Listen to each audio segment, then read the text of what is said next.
He said, "I miss you," the way someone might whisper it in a movie. But then he forgot to hang up, and what I heard next shattered every illusion I had about our love. I used to believe love was enough, that if two people said the right vows and held hands through life's storms, somehow things would work out. We had that kind of beginning, the one you dream about when you're young and still believe in forever. He was charming, successful, thoughtful in public, the kind of man who always knew the right thing to say when people were watching. And I was the girl who wanted to believe him, who clung to every smile like it meant something permanent. We had a beautiful home, hosted dinner parties with polished silverware, and practiced laughter. From the outside, we looked like the couple people envied. But behind those curated photos and surface level affection, things were quieter. I found myself walking on eggshells more than walking in love. His tone had changed, so had the warmth in his eyes. And then there was his mother, elegant, poised, but cold in ways words couldn't always capture. I tried to tell myself it was just a phase, just growing pains. But deep down, I already knew. Something was unraveling, and the worst part, I didn't even realize I was the one being slowly erased from my own story. When I first met Nathan, I was in a season of rebuilding. I had just ended a long-term relationship and wasn't looking for anything serious. I was learning to enjoy my own company again, quiet weekends, solo walks, the kind of life that felt both peaceful and lonely. Then he appeared, not in some grand cinematic way, just a conversation at a friend's dinner party. But there was something about him. He listened closely, made me laugh, held eye contact like he was actually seeing me. And after so long of feeling invisible, that felt like magic. Things moved fast, faster than I'd ever imagined allowing. Within weeks, he was sending flowers to my office, planning weekend getaways, talking about the future as if it had always included me. He said I made him feel safe, and for a while, I believed we were saving each other.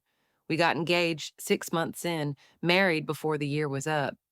Everyone said we were a fairy tale, a whirlwind romance. But no one talks about how quickly whirlwinds turn into wreckage when the winds change. I noticed the shift not long after the wedding.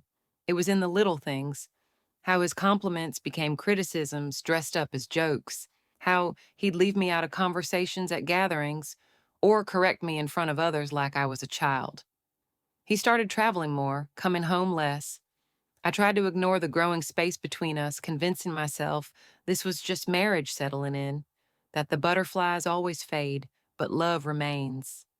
And then there was his mother, Evelyn. From the moment we met, she made it clear I wasn't what she'd envisioned for her son. She masked her disapproval with thin smiles and colder eyes. At dinner, she'd ask pointed questions about my background, my family, my ambitions. She once told me I had a lovely simplicity about me, as if being grounded was a flaw.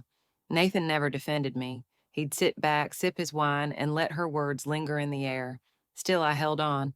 I wanted the dream to be real. I thought if I just loved harder, stayed quieter, tried longer, it would get better. I didn't realize then I was the only one fighting for us. It didn't collapse all at once. That's the thing people don't tell you about betrayal. It doesn't always come in a dramatic explosion. Sometimes it drips, slowly, quietly, so gradually that by the time you realize you're drowning, you've already forgotten how to swim. Nathan started working later. At first, it was just an extra hour here and there. Then entire weekends disappeared.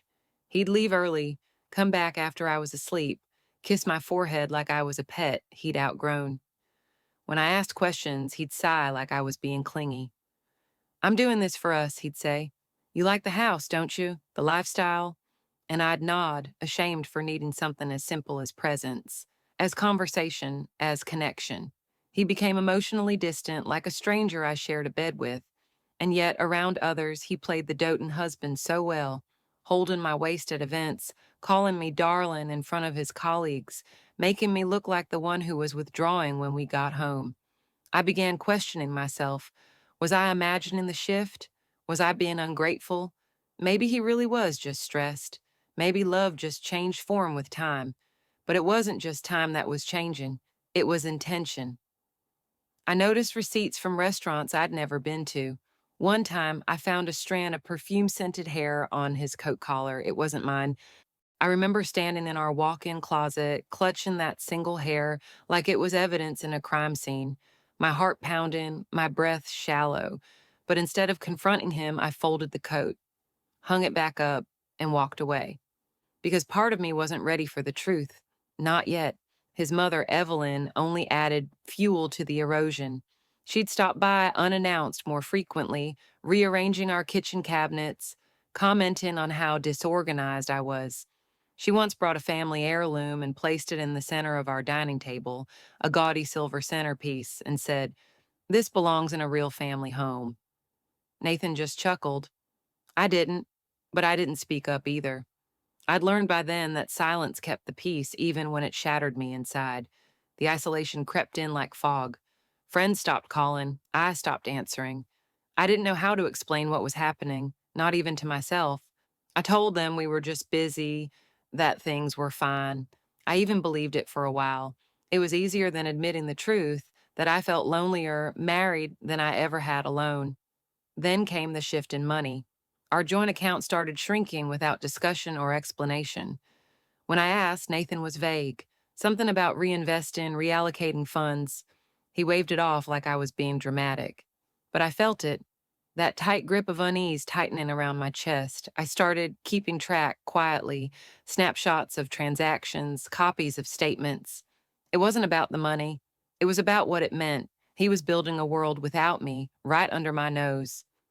One night, I overheard him on the phone in his office. I wasn't eavesdropping intentionally. I had gone in to bring him tea like I always did, but I stopped just short of the door when I heard him laugh. She still thinks we're fine. Honestly, I don't think she'd leave even if I asked her to. She's too dependent now. And then silence, a pause, and then the voice of another woman. Software familiar, intimate. "I told you she'd cling," the woman said. "You married her out of pity. But we both know you were never really hers." I backed away slowly, tea spilling over my shaking hand. I didn't confront him, not that night, not even the next day, because some betrayals hurt so deeply, so intimately, that the mind can't process them in real time. It pretends, it delays, it survives. I slept beside him that night, my body rigid, every inhale a scream I couldn't release. I stared at the ceiling, counting the cracks in the plaster. I had loved him with everything I had. And now all I had was the sound of his betrayal echoing in my bones. The worst part wasn't the affair. It wasn't even the financial manipulation or his mother's coldness. The worst part was that I had lost myself trying to be lovable in a house that was built to erase me, and I didn't know yet if I could ever find my way back. It happened on a Tuesday. I remember because I had just finished folding laundry and was putting away a blouse he once said he liked on me. Soft pink, delicate buttons, something I stopped wearing because he stopped noticing. The phone buzzed on the nightstand. It was Nathan. Just his name lighting up the screen made my stomach twist in a way that love never should. I hesitated, then picked up. "Hey," I said softly, trying to sound casual. His voice came through smooth and distracted. "Just wanted to check in. I miss you." I paused. It had been so long since he said those words. Too long. And like a fool, I let them mean something again. "I miss you too," I whispered. "Be safe, okay?" "Always," he said. Then silence. I waited for the click, but it didn't come. Instead, I heard shuffling, a laugh, a woman's voice, then his, more relaxed now, smug, dripping with the version of himself he never brought home. "She bought it," he said. "Still thinks I'm in love with her." More laughter, her voice now warm and venomous. "You're cruel." He chuckled. "She's just convenient, harmless, keeps the house running." I stood frozen, the phone still pressed to my ear. My knees buckled, but I didn't cry. Not yet. I just sat there, slowly lowering myself onto the bed, like the air had been punched out of my lungs. The conversation continued, but I wasn't listening anymore. I was spiraling, Not out of anger. No, that would come later, but out of disbelief. That someone I love this much could reduce me to a chore, a background character in his life. When I finally hung up, I stared at my reflection in the mirror across the room. I looked hollow, like a version of myself I didn't recognize. My eyes, once full of hope, were tired. My skin looked dull, my mouth tight, silent, as if afraid to speak the truth. And then I broke. I curled up on the floor and sobbed the way a person does when they've held it in for far too long. I cried for the girl who once believed in him. I cried for the woman who had been slowly disappearing inside her own home. I cried because the silence in my marriage had finally found a voice, and it sounded like betrayal. The next few days blurred together. I moved like a ghost, performing routines without emotion. I still made the bed, still cooked dinner, still smiled at Evelyn when she dropped by uninvited and asked with a smirk, "Have you lost weight? You look thinner." Yes, I was thinner, in body and spirit, in everything that once made me feel full. I didn't answer her. I just nodded and handed her tea like nothing had happened. Inside, I was screaming. The worst part wasn't that he cheated. It was that he enjoyed fooling me, that he took pleasure in my ignorance, that he had turned our love into a performance, and I was the only one who didn't realize the curtains had already closed. I stopped talking to friends completely. I couldn't face the pity, the well-meaning advice, the "you deserve better" speeches. I didn't want better. I wanted my life back. I wanted the version of him I thought was real. But that man didn't exist. Maybe he never had. One night, I found myself scrolling through old photos on my phone. Our wedding day, our first vacation, the video of him spinning me around on New Year's Eve while I laughed into his chest. I watched it on loop, trying to find the moment, the exact second he stopped loving me. But it was pointless. Love doesn't always leave loudly, sometimes it just fades while you're still smiling. I looked around our bedroom, the perfectly made bed, the neatly folded clothes, the silence that wrapped around me like a shroud, and I realized something terrifying. This wasn't just about him, this was about me, about how much I had allowed, how many red flags I had buried under excuses, how many pieces of myself I had sacrificed for the illusion of stability. I wasn't just grieving him, I was grieving the version of me who didn't know better, who believed that enduring pain quietly was some form of loyalty. And that night, as I lay in the dark and stared at the ceiling, something inside me whispered, "Enough." The morning after that whisper, "Enough." Something in me had shifted. It wasn't loud, it wasn't angry, it was still, focused. There were no fireworks, no dramatic declarations, just a strange and quiet clarity, like waking up after a long fevered sleep. I sat at the kitchen table with a cup of coffee that had long gone cold, staring out the window, and I knew I couldn't survive another cycle of pretending. Not for him, not for his mother, not even for the comfort of routine. Something had to change, and this time it would be me. I started small. I stopped responding to Evelyn's passive aggressive remarks, not with defiance, just with silence. And in that silence, there was power. I no longer gave her the satisfaction of watching me flinch. I listened, nodded, and walked away. The woman who once bent herself into emotional knots to please everyone had stopped performing. I began keeping a journal. Every word he said, every transaction that felt suspicious, every cruel joke, every late night that didn't add up, I wrote it all down. Not for confrontation, for clarity, to see it all laid bare. When you document your pain, it becomes undeniable, real. You can no longer gaslight yourself into believing it's your fault. Then I saw a therapist, quietly, privately. I didn't tell anyone, not even my closest friend. I sat on that couch for the first time and just breathed. No judgment, no masks, just me.